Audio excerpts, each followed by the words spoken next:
Hi friends, ഞാൻ എൻ്റെ safari ഡൈക്കോറിൽ face ചെയ്യുന്ന പുതിയൊരു ട്രബിളാണിത്.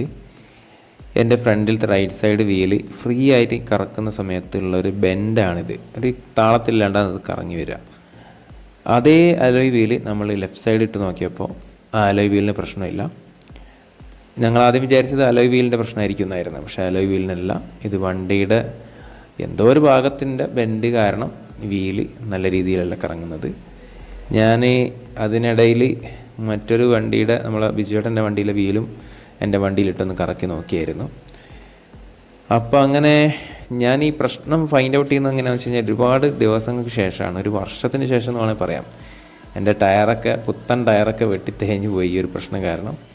നമ്മൾ ഫ്രണ്ടിൽ നിന്ന് സ്വാഭാവികമായിട്ടും തേഞ്ഞ ശേഷം ബേക്കിലേക്ക് എടുത്തിട്ടും ബേക്കിലത്തെ ഫ്രണ്ടിലേക്ക് എടുത്തിട്ട് അങ്ങനെ തേഞ്ഞ് തീരും. അതിനിടയിൽ ഞാൻ ഒരുപാട് സാധനങ്ങൾ ഇതിൻ്റെ പ്രശ്നം കൊണ്ട് മാറിയിട്ടുണ്ട്. ഇതിൻ്റെ wheel bearing, needle bearing, link rod, ideal റാമിൻ്റെ ബുഷ് കിറ്റ്, അതേപോലെ ടയർ റോഡ് എൻഡുകൾ എല്ലാം മാറിയതാണ്. എന്നിട്ടും എനിക്ക് പ്രശ്നം സോൾവ് ആകാത്ത സമയത്താണ് ഞാൻ മാനുവലി ഒരു ഐഡിയ എടുത്ത് നോക്കിയത്, ഓരോ വീലും ഫ്രീ ഹൈറ്റ് ലിഫ്റ്റ് ചെയ്തിട്ട് കറക്കി നോക്കുക എന്നുള്ളത്.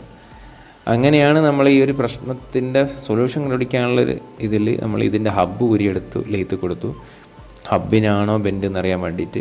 അങ്ങനെ ലെയ്ത്തൊന്ന് റിട്ടേൺ വന്നിരിക്കുന്നു, ഹബ്ബിന് ബെൻഡില്ല എന്ന് പറഞ്ഞിട്ട്. ഹബ്ബിന് നല്ല വെയിറ്റൊക്കെ ഉണ്ട്. ഇതിനൊക്കെ ബെൻഡ് വരിക എന്ന് വെച്ച് കഴിഞ്ഞാൽ നല്ലൊരു ആക്സിഡൻറ്റ് കഴിഞ്ഞിട്ടുണ്ടാവണം. എന്തായാലും ഇതിൻ്റെ കാര്യകാരണങ്ങൾ പ്രീവിയസ് ഓണറോടും കൂടെ ഒന്ന് ചോദിക്കണം.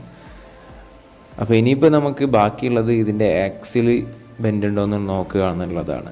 അതല്ലെങ്കിൽ ഇതിൻ്റെ നെക്കിൾ നടന്ന സാധനം ഉണ്ടല്ലോ, നെക്കിൾ ബെൻഡ് ഉണ്ടോ എന്ന് നോക്കണം. എന്നിരുന്നാലും നമ്മളത് ഫിക്സ് ചെയ്തിരിക്കും ഇൻഷാ അല്ലാഹ്. അപ്പോൾ അതിൻ്റെ അടുത്ത ഭാഗത്തിൽ ഇൻഷാ അല്ലാഹ് ഞാനത് കാണിക്കാം കേട്ടോ, പാർട്ട് ബൈ പാർട്ടായിട്ട്. ഓക്കെ, അടുത്ത വീഡിയോയിൽ കാണാം.